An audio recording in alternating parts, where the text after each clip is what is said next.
Hey, what's going on YouTube? In today's video, I'm going to be explaining a very simple way to understand Myers Briggs. This is going to be the foundation, the basics. It isn't going to we're not going to get too into shadow functions or any of that. This is just an analogy that I'm going to convey to you that can help you talk about Myers Briggs at the very least. Okay? So if you're new to Myers Briggs or you just don't quite understand it, this analogy might help you out a little bit. So, let's just get right into it. Let me explain it. So, I want everyone to think about a car.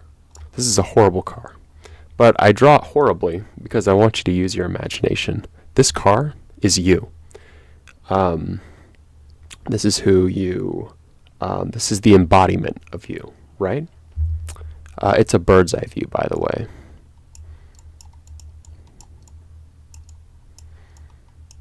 So it's like the top of the car, okay? Let's see if we can get a better color here. All right. So inside of the car, there are 4 people. There's 4 people inside of this car. Now, in this car, these 4 people, this person right here is in college.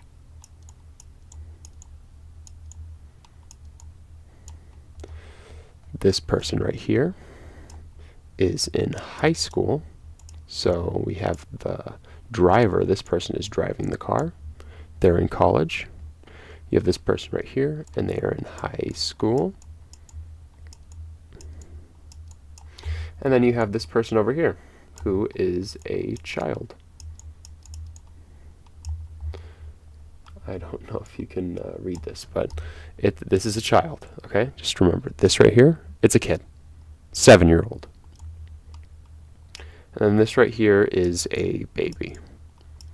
So, this is you. This is the embodiment of who you are.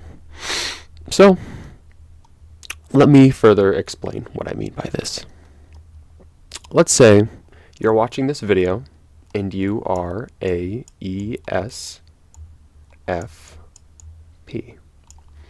If you're an ESFP, the dominant function that you have is about as developed as much as someone in college. This is the function that you constantly are looking through the world for.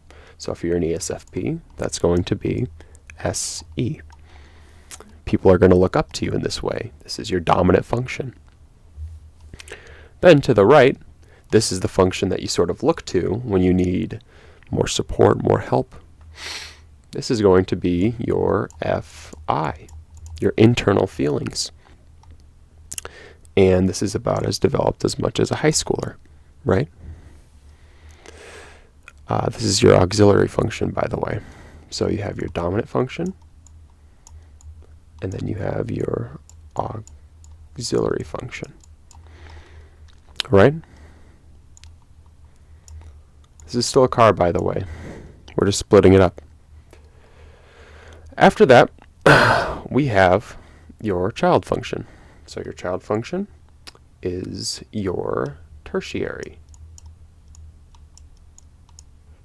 function. This is your tertiary function. And for the ESFP, that is going to be TE, so external thinking. So after, so you have your dominant function. This is the one that people look up to you. FI is kind of is your auxiliary, so people respect it, they understand it. And then you have your tertiary function, which people will kind of see as like a little kid. When you develop this function, by the way, you look pretty mature. So your tertiary function is a child in the back seat. And then on the far corner, you have a baby, and this is your inferior function. And that is going to be NI for ESFP, right? I'm not going to get too into how all of these functions work. I will probably explain how they do in each spot, but yes, in a future video, but yes. This is about as developed as much as a baby.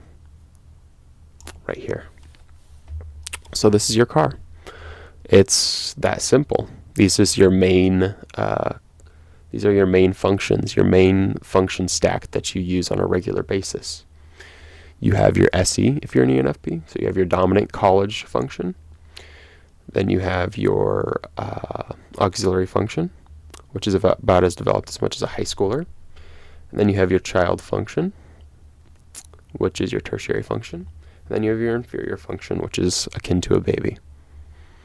So that's pretty much it. This is a simplistic way to look at it. If you're other personality types, of course, you can look up your cognitive functions and then think about this car from a bird's eye view. Yeah, that's pretty much it.